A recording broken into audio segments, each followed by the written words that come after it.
Good morning, everyone. It is Wednesday. I am Marcela, Riddick. I'm Stevie Gray. And thanks for being on the road with us. We are currently leaving Page, Arizona. We have had quite a morning. We have. I'm turning, right? Yeah. Cool. Yeah, I think. Yes. Yes, we're going towards Bryce National Park, and then we're going to go to Zion same day, which we'll see how feasible that is. We just stayed the night in the Navajo National Monument, Yep. which is Background windows are down. Solid for the audio. For the dog. We just had breakfast after having a bit of an adventure this morning. Yeah, we were driving from Navajo National Monument up to Page, and we saw a dog on the side of the road, just like in the middle of the canyon land, not really on the side of the road, like near anything. And we were like, oh, should we stop? And Marcel was like, let's stop. And so we turned around, we went back, we parked on the opposite side of the street of the dog. It was like by this bridge and really beautiful area. And the dog ran right across the street straight to us. We didn't even have to approach the dog. Yeah. Had ticks in her ears, and she was really thin. Really she thirsty. Drank water. Yeah. And so we drove her. We named her Paige on the way. We drove her from that Canyonland area up to Page and brought her to the dog shelter that was up here. And she is now in good hands. Yep. But that was quite a way to start the morning. And funny or not, I don't know if funny was the right word. This is not our first rodeo with picking up Rescuing dogs off the side of the road. That's very true. Wow. It is beautiful. Everybody's stopping. I think this is Lake Powell, or this is the dam. We're right by Antelope Canyon and Horseshoe Bend, which are two really, really popular Arizona destinations. We didn't really. Is that Horseshoe Bend? Are we? I don't even know. I don't think that's Horseshoe Bend, but they're really popular destinations if you're driving through this area. And we've never been through this area of Arizona before. It's absolutely stunning. I wish we had more time, but we kind of got an itinerary to fill. And so we are stopping at some dinosaur tracks about an hour northwest of here on the way to Bryce. So we're very excited for those. But this will definitely be a place. And the Navajo Nation, just in general, this whole region of the country is somewhere I think you could spend a lifetime in and not see everything. So we'll definitely be coming back. Yeah, we had a super cool interaction yesterday. We were leaving Mesa Verde, and we were driving through the Ute Nation, and we stopped at this visitor center. We weren't sure what it was, but we were looking for stickers. Been telling y'all how we were collecting stickers. Yes. And this woman named Beverly was giving us the rundown about Ute history, the bear dance that they do multiple times throughout the year, but specifically lining up with the spring and the bear waking up from hibernation. And so she's a part of this. I know, it's unreal. Beautiful. We're about to turn. They're going to see it. I just looked over. I was like, wow. So the southern Ute, the different tribes within the Ute now are separated based in the cardinal directions. And what in the hell is this Dodge doing? I know y'all can see this. Glen Canyon's sick. We almost spent the night there, but we were talking to Beverly about Ute history, and it kind of put our itinerary in a slightly different direction. But it was really exciting. She was telling us about how last week the Southern Utes were doing their bear dance, and then this weekend they were doing their bear dance, and how excited she was, and how it was basically the equivalent of a family reunion, and how all of the different people within the Ute Nation from all over come together for these celebrations. And so she was telling us how they go as far west into Nevada, as far north into Montana, and as far south to where she is, and as far east towards Kansas. Yes, and we were telling her that we were just driving through all of that, trying to learn about tribal history and pay respect to the land. And so it was a really awesome interaction, because we haven't really been able to talk to a lot of people because, COVID is still very much a thing. And we're just hopping from place to place so quickly that we've talked about it a bit before just between the two of us, but in terms of travel, there's kind of a difference in approach whether you want to be immersed in a location and get to know the history and culture and language, or if you just want to sightsee and kind of see big markers and then pick up and leave. And this trip has been kind of an in-between of those two things, and I think to some extent you miss a bit of both, but then you get a bit more of both too. And so there's always, the positives and negatives of any choice when you're going on any kind of trip, but because we had to spend 65 hours in the car, there's not a lot of time for us to kind of stop and really get to know the people in each place that we're going. So what's the mile check? We hit just over 4,000 miles this past day, and we're on day 18? Is that it? I think we're on day 18 of 20.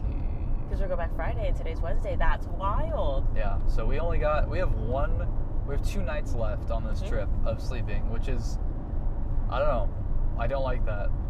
It makes me sad, but it's been really awesome. And the times that we have been able to stop and meet people like Beverly have been really, really impactful. And we learned, there's the Ute National Park, or the Ute Mountain Tribal Park. That's the thing. They're not national parks, they're tribal parks. And so there are a bunch of tribal parks in the U.S. Which we didn't know about until literally yesterday. And so now we're saying, man, we should go on another road trip and just hit up all the tribal parks that we can instead of national parks. Because we're going to be hitting 11 national parks by the end of this, but there's a ton of tribal parks. And what's interesting about this tribal park is we were in Mesa Verde yesterday, which was absolutely incredible. A lot of really cool history there. The Ute Mountain Tribal Park is directly under south, and is basically connected by you probably can't see this, but like a land, just a made up border. And so Marcela and I were talking about that history that we don't know, that probably not a lot of people know, about how this land got cut up and what got designated as a national park and what got designated as tribal land. Well, this one was interesting because we learned a little bit about it, because Mesa Verde was one of the first designated archaeological sites in the United States, which is super cool. And so I think there might have been some messiness there, because Beverly was telling us that the Ute Nation also has a set of cliff dwellings and archaeological sites that are different. And so how they came up with this boundary of this is what's Mesa Verde and this is what the tribes get to keep. What? It's weird. But Beverly was sharing that they also have cliff dwellings and they also have archaeological sites that are really important to their people, which is so cool. We want to go back. So yes, tribal park road trip maybe coming soon. Yeah, we just have to find the time. The nice thing and the convenient thing about this trip, the 20 days that we were able to kind of just block off, was that we were graduating. We kind of had these days designated anyway, and so we said, perfect, let's just make it into a big road trip. Finding the time to do something like this again is going to be difficult, but it's totally worth it. We're going to make it happen. Yeah. When we talk about prioritizing time and prioritizing experiences, this is definitely in general experience of exploring that we will continue to prioritize. And it's a lot of learning. It is a lot of learning. Especially for me, in all of the ways. You're talking about you being dirty? Yeah, I'm a little drama queen diva half the time about most things. Especially when it comes to getting dirty. We got a camp shower. Maybe we'll do a little video again on... We talked about gear a little bit. We always say we're going to talk about it, but one of the things we got was a camp shower. And it's the Nemo camp shower. The Helio. The Helio, yeah. It's a little bit smaller than... They have 2 different sizes, but you pressurize it by pumping it with air, and it actually works pretty well. But we used that for the first time yesterday, and it's pretty nice. It's pretty convenient to have. We didn't really use it before because it was so cold, and so it didn't really make sense to get wet before going to sleep. But now that we're in deserts again, it makes a lot more sense. And it'll be great for surfing, cleaning off surfboards afterwards, cleaning off the dog's feet. It was really useful last night, and so that's a new... As someone that doesn't like getting dirty, I was actually pretty fine. More fine than I thought I was going to be for long periods of being dirty. But having that camp shower is going to be pretty nice. It's a nice luxury item, so to speak. So yeah, Stevie struggled most with the cleanliness. Yep. I think I struggled most with, not the disconnect, I think I needed to, what in the hell? Wow. Gorgeous. I needed the disconnect, but I think I really struggled with the rest part. I was always wanting to do something and move something and work on things, and I was trying to force myself not to work. And then when I was like, okay, we have internet, let me work now, I couldn't do it. And so I've been struggling a little bit with how to navigate what work looks like for me moving forward. And obviously my new job's going to be a little different, but just getting things done. We're moving to Catalina on Monday. On Monday. We are packing up everything and heading We started a list. Yep. Ooh, the Utah sign is coming up. This will be the only sign that so far has been seen on the podcast. We got nervous because we were about to start driving and said, oh no, we're not going to have a podcast in Arizona. And then I was like, man, if we do one now, we're not going to have one in Utah. And here we are. We got both. Arizona and Utah. Yep. And so we've added Joshua Tree National Park, I think we said this in the last one, to our itinerary. So we're going to swing down there and probably do one on the way there tomorrow. But it'll be interesting to see how we can hit up 2 national parks today. Well, we literally did 2 national parks yesterday, or the day before, when we did Rocky and the Dunes. Yeah, that's true. That's a little bit earlier, though. That's true. I mean, we left this morning at 7. That's true. We actually left on time today. Yeah. That's been another struggle we've been having. Yeah. Is waking up, because I love seeing sunsets, sunrises, and stars. And it's seeing very all 3 difficult. of those things and getting a sufficient amount of rest is a little difficult. But worth it. The times that we have stayed up to watch the stars have been, it's been incredible. When we stayed up until 11:30 at Glacier? Yeah. Yeah. That was a little cold. I don't know if I could do that one again, but. What other things have you been struggling with or learning from?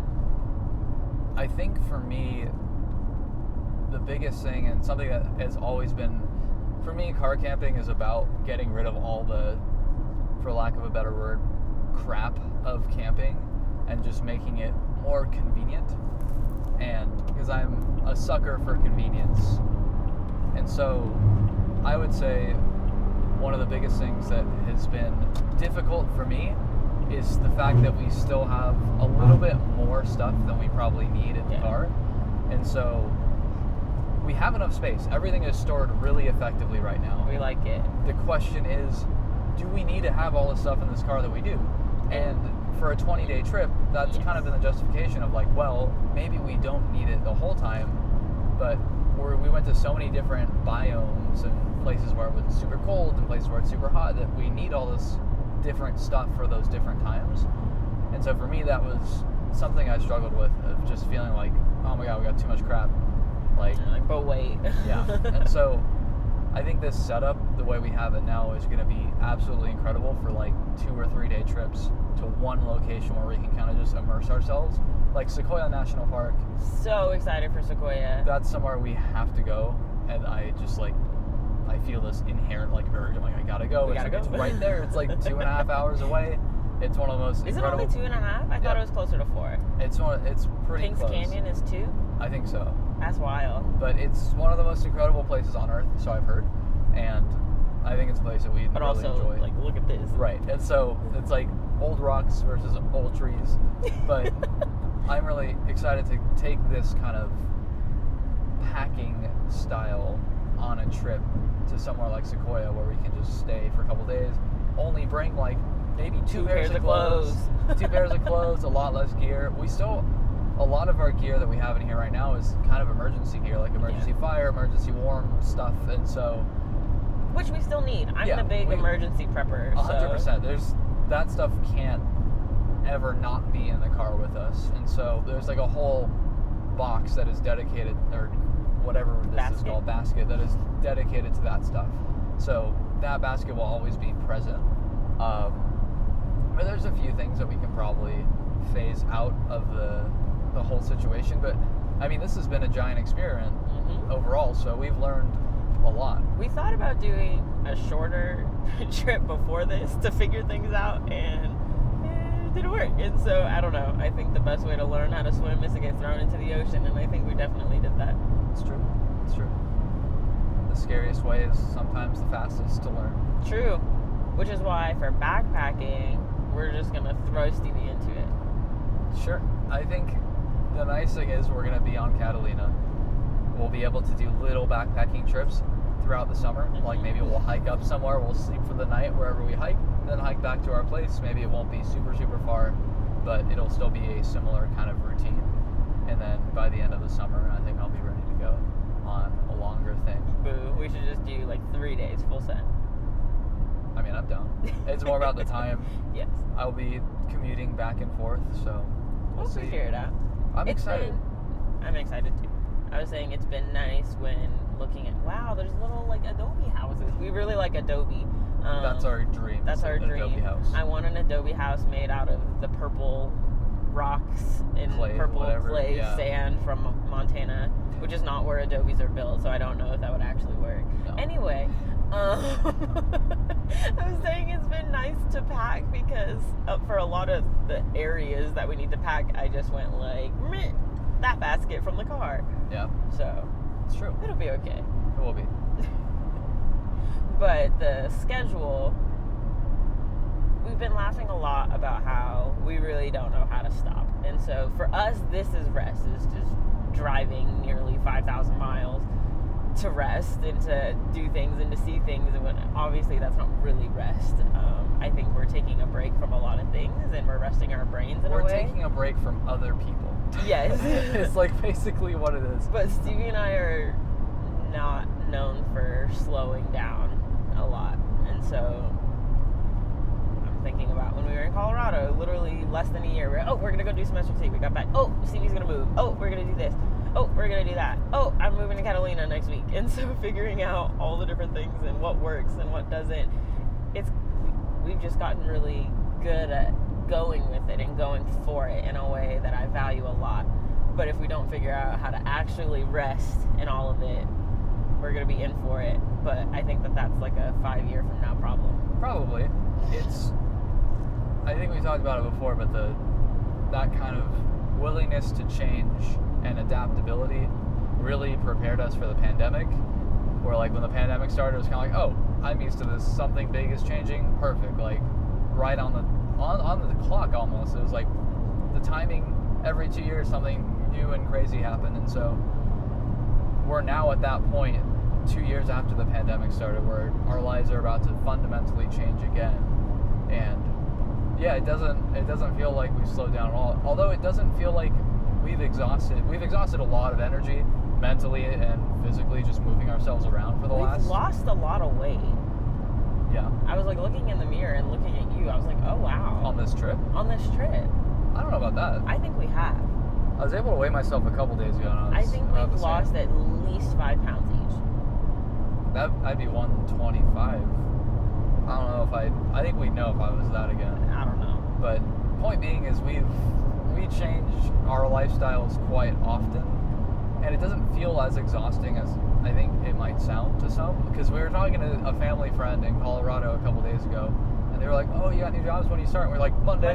And they were like, "What? Like, what are you doing here right now?" And it's like, "Oh, that's Monday. We got until then to do all the other stuff that we want to do."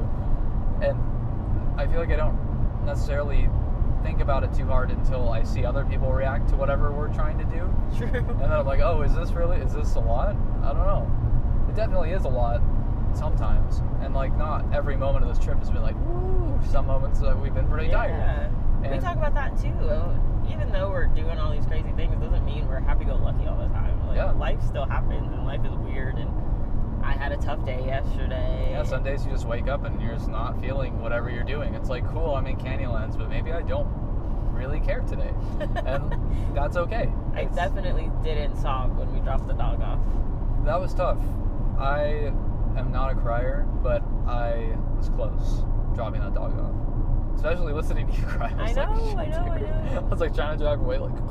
I'm a big crier. I think maybe that cry though was like a lot of things. Maybe. That was just like a build-up cry, yeah. That whole dog experience was a lot of things jam-packed into one, for sure. I think that happened with Dexter, though, too. So, Stevie and I were doing Postmates? Which, as we learned during the pandemic... Like, not really worth it for the gas prices, yeah, especially if you're living in LA and trying to do Postmates on the side, it really is, honestly, from what we learned, cost-wise, not really that worth it. It was fun. to do together. Like, we were able to It was do a weird like time. this. We just did it together, yeah. Yeah, we were able to kind of sit in the car the way we are now. But anyway, we deliver found food. this giant ass husky on the side of the road, and it was 90 degrees out. And I'm like, what's happening right now? I don't know what to do. And we drove that thing all We around. drove it with us because we were in the middle of a Postmates order when we picked that dog up. He ended up having a chip, and we found his owner, and it was a really, really wholesome time. And the dad came and picked up the dog from our house. We called him from the Humane Society. It's like, hey, I think I found your dog. He was like, oh my God, and freaked out. Came and picked up the dog. He gave us a bunch of money, and then later that day, he sent me a video of his daughter thanking me for bringing back her best friend, and I absolutely freaking lost it. And that dog had gone so far. So far. The guy lived in downtown LA, and we found that dog in Inglewood. Yep. And we're just, how? In the middle of the summer, the dog was perfectly clean, was gone for what? It was like 6 weeks. The dog was pretty dirty. The dog didn't have fleas or ticks or anything, Yeah. but it was pretty dirty. But super nice dog. Yeah, super sweet dog. I That was a never wholesome really experience. hung out with a husky before, so it's cool to be able to experience that. Dexter, shout out to you, homie. Shout out to Dexter. What a good dog. And that was 2020. That was Yeah, that's right when we got back. That was nearly 2 years ago now. Oh my gosh, and that was a Sunday, and part of the stress of Dexter is that nothing was open. Yeah, the Humane Societies were all closed. So that was a fun one. I'm sure there will be many more dog friend adventures on the rest of our lives. Yeah. In the rest of our lives, during the rest of our lives. It was already nearly 70 degrees when we picked up Paige at like 7:30 this morning. Yeah. It would have been a tough day, and I don't even know how long that dog was out there. Yeah, but she was, I mean, I've met quite a few dogs, and I'm not a huge animal person. As we've said, I'm an animal person from a distance, where I'm like, oh, that's a moose, and I'll like get really excited about a moose from like 30 feet away. But with a dog, like having a dog run up to you, like happily, one that's on the side of the road, that's a pretty good sign that dog was not having the most exciting time on the side of the road. Yeah. So I'm glad we were able to make her day a little bit better and bring her somewhere where she'll have food and water and care and other dog friends. And then maybe sometime soon another family to bring her home and hang out in the Canyonlands with for the rest of her days. If anybody is watching this in Arizona, she's at the Page City Animal Shelter. Go give her some love. Yes. She's a good dog. It's a great dog. Got little short legs, fat body, kind of a like lowrider type She's dog. dense. She was dense and starving, so she might be a pretty big girl. She looked like a sheepdog, but like a sheepdog if you like cut the legs in half in terms of height. It was funny, but And Walter did so well, everybody. He kind of just sat like that, and he kept trying to look, and I was like, I don't need y'all fighting in my lap first thing in the morning, because Walter's not necessarily known for his dog manners. he's super relaxed But though. he was really chill. I think he knew that. It was pretty was okay. impromptu on the side of the road, so maybe Because it was just like this crazy long road, double side, and we see this dog, and I thought it was a big sheepdog, like crouched in the grass. Obviously not. We drove about a mile, and I said, bleep, we gotta turn around. Yep. Yeah. But that was our morning. We have a whole other day ahead of us. We stopped and got a breakfast burrito and some coffee. I'm really trying to see if I can pass, but it's just, if you can. What? there's construction ahead. Cool. This is something that's an aspect of all of these kind of desert. I think 2-lane roads are Roads. really stupid. Yeah, Obviously, especially I know why they're here, but this is hard land to build roads on. when we were crossing by Four Corners, which we didn't go to. We told everybody we were going to Four Corners, and we showed up to Four Corners, and you had to pay for it, and the line was really long. $8, and the thing is, I would have paid the $8 if there weren't as nobody many there. people, yeah. I was expecting to pull up to Four Corners and kind of just see the plaque on the ground and be like, wow, Four Corners, and then leave. Yeah. The fact that It was an ordeal. the fact that when we pulled in and there were like there's a row of cars going through to pay the $8, and then there was like so many people at the Four Corners monument itself, like parked, that you could see. We were like, nope, here we are in the talking about borders being fake, like the intersecting. We were there. We were at the Four Corners. We did. We didn't see the flag. Nope. But like in theory, we were in all 4 states at once. So Stevie said that I was trying to remember if we had done it before, and Stevie said that I technically have seen Four Corners before because I watched it in Breaking Bad. Exactly. And I was like, we know exactly what that looks like. And we know what it looks like when it's empty. So that's probably why I thought it was going to be empty. I was like, it was empty in Breaking Bad. I'm like, Steve, that's not how shooting shows works at all. So, dummy. But it was also pretty late in the day, too. It's like, there are a lot of people headed to Four Corners right now. I was like, where do you go after this? We did try yesterday some... Yes! Sorry. We were looking for Native American food. We talked about this in the last episode. We wanted tokabe in Colorado. Didn't have it. But we looked up a few different places around the Navajo Nation, in the Navajo Nation. And there was a spot that had Mexican and Native style food. You're false, because we were still in the Ute Reservation. And I said around and in. You said Navajo. But the place on their website said Navajo style. Yeah. I mean, the thing we ordered was called a Navajo taco. Oh, that's true. But anyway, we're driving through southern Colorado. We're not going to name drop this place, unfortunately. Yeah, it was a little... patriotic. On the inside, yeah. And we were like, interesting. Yeah. The food was all right. It's pretty good. It was like solid kind of like the Mexican style food where it's like iceberg lettuce. Where are you going, Wow. Okay. Wow. Walter said I'm gonna sit in Papa's lap for today. Wow. Okay. But point being, it was like the Mexican style food where it's like the ground beef, like shredded cheddar cheese, like iceberg lettuce, and like big tomato cuts, which is like, I was like, for Mexican fusion, I'd expect a little bit more like complexity. But it was like that and beans on top of fry bread. And then I had a green chili stew with fry bread. So it was pretty alright. It was $15 for both of those. It like ticked off the hunger like indulgent boxes. And then we saw all of the patriotic stuff. Matter. I ordered, and like all the patriotic stuff was like behind you. And so I ordered. I was like, oh, you know, I want this, and I sat down. I was like, oh man. So yeah, I'm gonna leave that conversation there. Yeah, I think that's a great place. But the food, it was alright. And then we were gonna go to this other fry bread truck. Shack. You said it was a shack? It was a shack at Four Corners. Which so makes sense. They're making good money. Yeah. Because I'm sure people go to Four Corners to stop, hang out. They're probably hungry. It's like, oh, get some fry bread, get some coffee, ice cream, whatever you want. Which is what I wanted. Yeah. It would have been nice to go. But again, $8 admission fee to see a plaque on the ground. With a lot of people. I don't know about that. We also learned that, obviously, the different tribal lands, I don't know if sovereign is the correct word, but they have their own laws and regulations and stuff, and most of the tribal land we went through has mask mandates. Yes. Which is super interesting to me and something that I was super grateful for. And I remember a lot in the beginning of the pandemic, the disparities in getting tribal nations care for COVID was really intense, and the distribution of vaccines was really inequitable and ravaged different Native communities across the country. And so I wasn't happy. Happy's not the right word that the mask mandates were there, but it made me feel better knowing that I was keeping people safe. Yeah, truly. It's an unfortunate, and basically all of the history surrounding the U.S.'s expansion and the removal of Native peoples, and you know what I'm saying.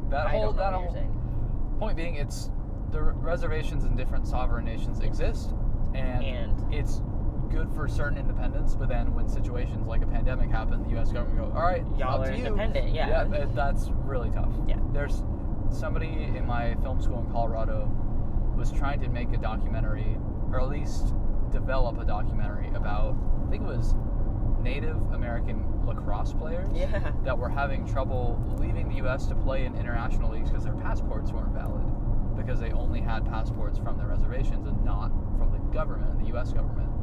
And I don't know, it just makes me think of situations like that, where just all of the really complex aspects of probably being born and raised in a sovereign nation within the U.S. or on a reservation makes things very difficult for doing things like travel and interacting with healthcare and all of the things.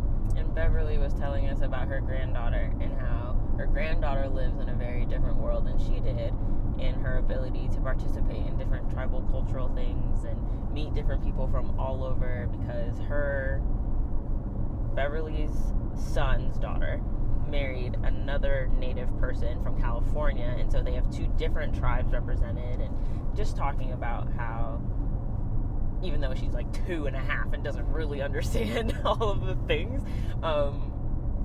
watching her grow up in different tribal communities was something that was really important to her, which was really cool to listen to. And grandmas, you see that, right, when they talk about their grandkids, and it was a super special time. And so thinking about how all the complexities of this, when it comes down to it, like, I don't know, it's all just about family. Yeah. And listening to the stories about the bear dance, she was like, "Are you gonna stay? You can stay until Friday." I know, You can tell them. You can tell them that you know like, me. I want to go. I was like, "I want to go." Is the equivalent though of saying like we're invited to the cookout. I was like, it literally sounds like a giant like black family reunion that I grew up with. Like, it was really cool to kind of see those overlaps and stuff. And then Stevie got a kick out of Beverly asking if I was Native in my, what did you call it? Racial ambiguity. Yeah, because then when we mentioned it on semester in reference to semester in C, but everywhere Marcela goes, she gets identified as something else. And so yesterday was the first time anyone ever asked Marcela if she was Native American. And I was like, probably no, not the first time. Not the first time? Not the first time. Remember? Tell the story. When I was in the 5th grade, when I met the lovely Stevie Anthony Gray, I was a little piece of work in the 5th grade. Yeah, okay, so first off, I missed the first like 2 or 3 days of school. Okay, this story has been Anyway, I missed the first 2 or 3 days of school, and when they were calling roll and I wasn't there, I like showed up whenever I showed up and was already getting bullied because somebody, Marcela thought it was me, but it wasn't me. I was not started the, what do you even call it? The joke? They called me Marcela Ridiculous. And so I showed up to school. I don't know any of these people. I'm one of 2 new kids, and they're already making fun of me on the first day. That one's a little bit more tame than Stevie Gay, but... Yeah. Yeah. Anyway, we don't need to talk about middle school bullying. What was that? Oh, so in the 5th grade, we did standardized testing. What do we do? Is it ITBS? Terrible. ITBS. Absolutely all awful. Standardized testing is the worst. Awful. I'll stand on that box. I'll die on that box. Yeah. Abolish standardized testing. Our teacher's aide filled out my demographic information, and so when I went home after the first day, I was talking to my mom. I'm like, "Mom, what is Pacific Islander and Native American? And why is this my ethnicity on this exam?" And my mom went off and went up into that school, and y'all are making assumptions and throwing a whole fit. So yes, not the first time I was identified as Native. Yikes. So yeah, maybe like don't make assumptions about children's ethnicities without asking them. Lesson of the day. Lesson of the day. But Beverly, you're the realist. Look at this mountain, bro. Maybe able to get in front of this dude now. Oh, really? Maybe. We'd have to. So this is an aspect, as you'll see. There are passing lanes all throughout the Canyonlands, deserts, different plain states. And so you have the ability on these 2-lane highways. Right here, bro. Yeah, on these 2-lane highways to pass. Oh, now there are 2 lanes. That's what I was saying. There was a passing lane right here. So I didn't even have to do all that and waste all that gas. The point being, that's an aspect of driving on these roads that is... It keeps it a little bit more stressful than it needs to be, in my personal opinion. And some people will pass with very little visibility in front of them. That stuff is really It's very scary. stressful. Especially if somebody in the other lane is passing someone else, and then they hop into your lane, and they didn't prepare for you to be where you are, which is not your fault. And then they almost crash into you, which happened to us on our very first road trip with this dog. That was a big truck. We were going through Moab on our way north, and that was a moment in my life that has... He brings it up every time we have to pass somebody nearly I mean, I think about it, I'm like, damn, this could be the time. I'm like... What but are we even talking about, yo? we were talking about you being identified as Pacific Islander in the 5th grade. We talk about little Marcela and Stevie. Oh, yeah, so we met in the 5th grade. We were considered mortal enemies for no reason. It's because Stevie's friend was also a little bully, and I was like basically... my friend was also a little bully. I was like, you know, the bully's like friend that they also bully but also participates in the bullying. I was like... That was like Stevie's K through 12 experience. I had a really not great time at my elementary and middle school. And honestly, Marcela showing up marked like the beginning of a better era for me, whether it's directly correlated or not. But I was a little piece of crap in the 5th grade and up until the 5th grade. That school, yeah. I don't know. I got bullied on the first day, but my personality, I'm not one to continue to get bullied. No, So Marcela was a very strong personality, and I was not. No. I was weird. I was the weird kid, but also the annoying kid. I was the weird kid too. But you were a well-liked weird kid. Yes, and eventually the weirdness overlapped. And so in the 5th grade, Stevie was dating my best friend. Shout out to Jamie Big. We're not supposed to name drop on here. I love Jamie. I miss Jamie. It's our 10th year anniversary since we graduated middle school. And so that lines up with our anniversary, which is funny. Why is that funny? That's literally it makes because it easier we started. To remember. I guess. Anyway, so Stevie was dating Jamie, and so I had to hang out with him. I actually met Stevie's brother Danny outside of school before I ever hung out with Stevie outside of school. Yeah, and we 5th grade, as we said, we didn't like each other very much. Yeah. Got each other in trouble a lot. A lot. Marcela bit me at the talent show that year, but by the end of the year we were like pretty alright. Whatever. We were pretty good at We were kind of over it. Yeah, and then the 6th grade, Stevie was also really close with another one of my best friends. Yeah, and then a new person came to our school who became my new best friend, and so the social shifts were happening. And our class was really small, yes. So it was a lot easier for us to get to know each other really well. It wasn't like, oh, I don't like you from a distance, I barely know you. There's 32 of us at most. It was basically like a big family. It was like a collection of kids that all spent like 8 years of their lives together constantly. So it was pretty easy to get to know each other pretty quickly. And so that year we became pretty good friends. Yeah. 7th grade, best friends. Yeah. So in the 6th grade, our friend was like, hey, you guys have to get along because I like both of you. Yeah. As friends, and we need to hang out. And so that kind of started the truce, and then the truce turned into us hanging out more with each other than the rest of the folks. And our first platonic friend date outside of school happened before the 8th grade started that summer. Yeah, we were just hanging out. Yeah. I was like, Mom, can you drop me off at Park La Brea? No, at Pan Pacific. Yep. She was like, okay. But Stevie did ask me out for the first time in the 6th grade at the end of that year. 7th grade. The beginning of 7th? Yeah. Oh, it was at the 7th grade book fair? Yep.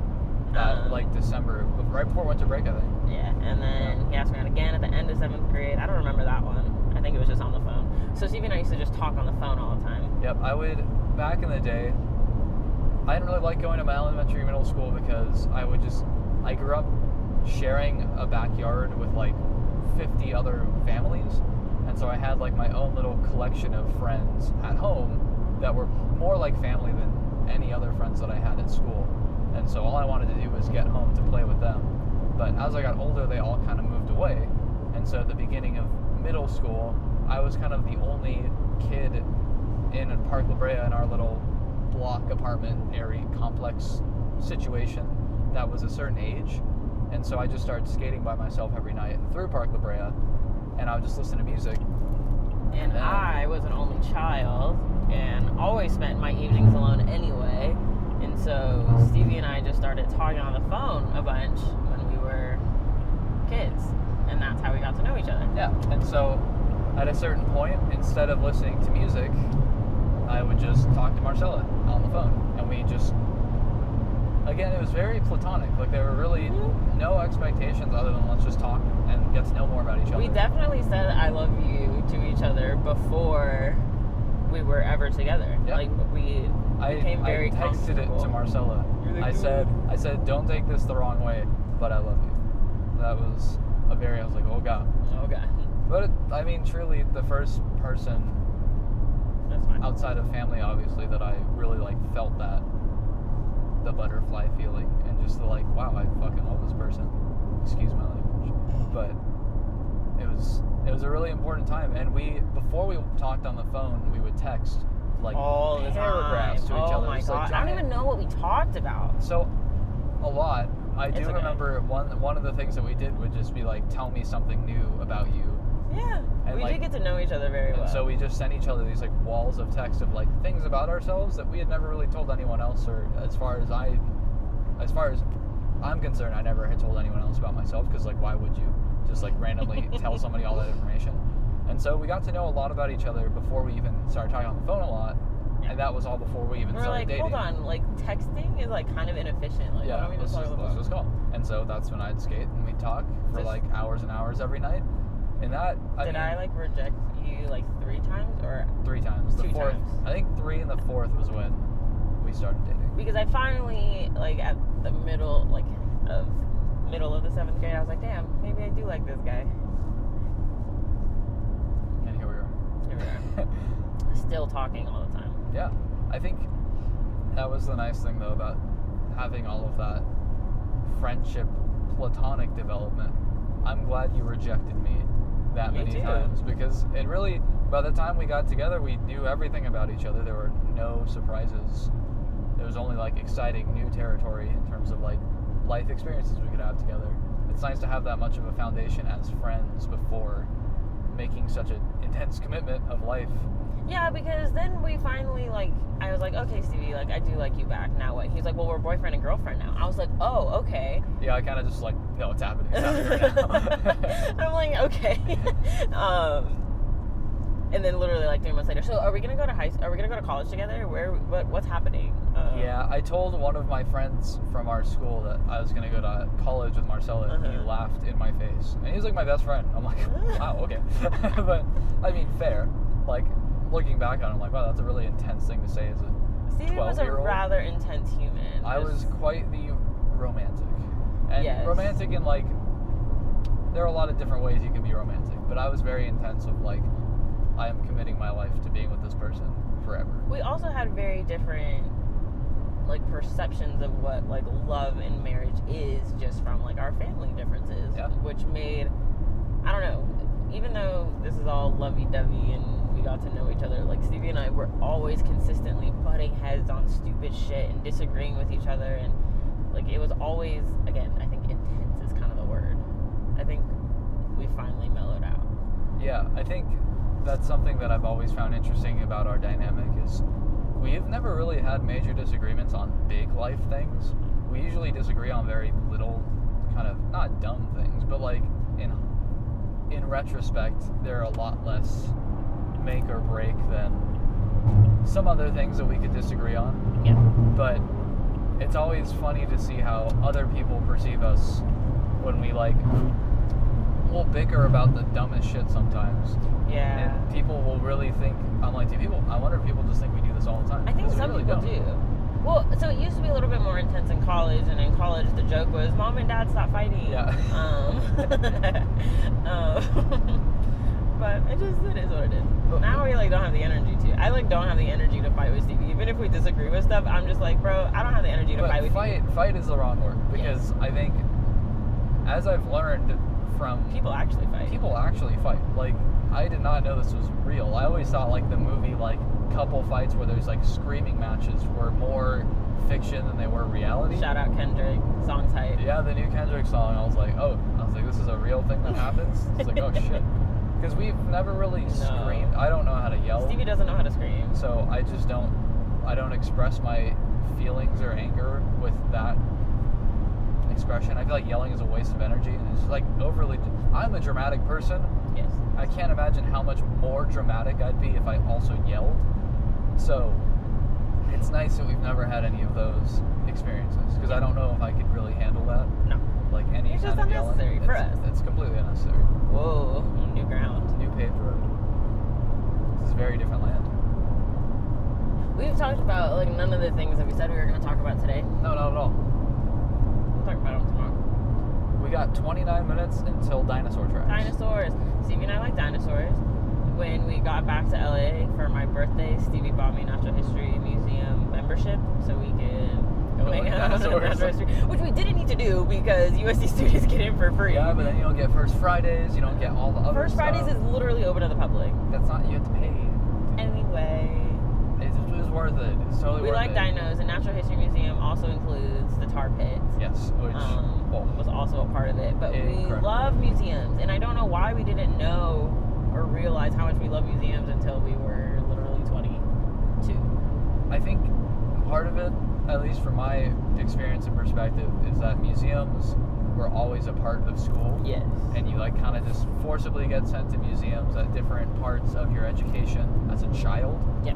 And all it was like a day to leave school and play somewhere else. Yeah. And so it's like, okay, I'm at this cool place like the Science Center. Science Center. But I'm like, and I always learned really awesome stuff at places like that. But most of my fun and memories from those experiences were just playing with my friends at a new place. Yeah, so after Stevie and I stopped hating each other, we hung out all the time and started annoying teachers that way. Because we would always get in trouble for like being loud and got in trouble on the school bus. And the most unfortunate aspect of the reputation that I had built at this school was that all of the teachers, I was okay in the first and second grade. I really got pretty bad in the third, fourth, and fifth grade. And then I started mellowing out 6th, 7th, and 8th grade. I was just fine. But again, my reputation had really just, at that point, there was nothing I could do. But a lot of the teachers, were there and knew my older brother and then knew me for that last 7 years. And so by the time we were dating in the 8th grade and just hanging out all the time. They're like, Marcela, do you know who we associate with you now? Yeah. And so a lot of the teachers weren't a fan of me, but they loved Marcela. And so it's a very weird experience, to say the least. And we have like 2 or 3 of our middle school teachers coming to our graduation party. So it's all in good love. And we used to go back and they were like, oh my God, you guys are... And so now it's like a thing and everybody's like, oh my God, they're the couple. Yeah, it is weird that that school is what ties us, our history so deeply. Because, again, it was not... I had a great time there. I developed a lot there, but maybe in some of the wrong ways. There's a lot. There's a lot to unpack with that school. So that's what we're not talking about. Yeah, that's a therapy combo. Everybody needs to go to therapy. Yes, normalize mental health. Please. Not everybody. It doesn't have to be about people being crazy. I don't know what that history is so messed up. Truly. Of like mental health institutions and asylums, and the thought that the only people that need them are crazy or whatever. And women of people of color. Exactly, yeah. It's all very nasty history. Most of history is pretty nasty. It's been 18 days or whatever since I've been to therapy because I haven't been in the state of California, so. Yeah. Tree therapy? Tree therapy is a very different type of therapy. Definitely.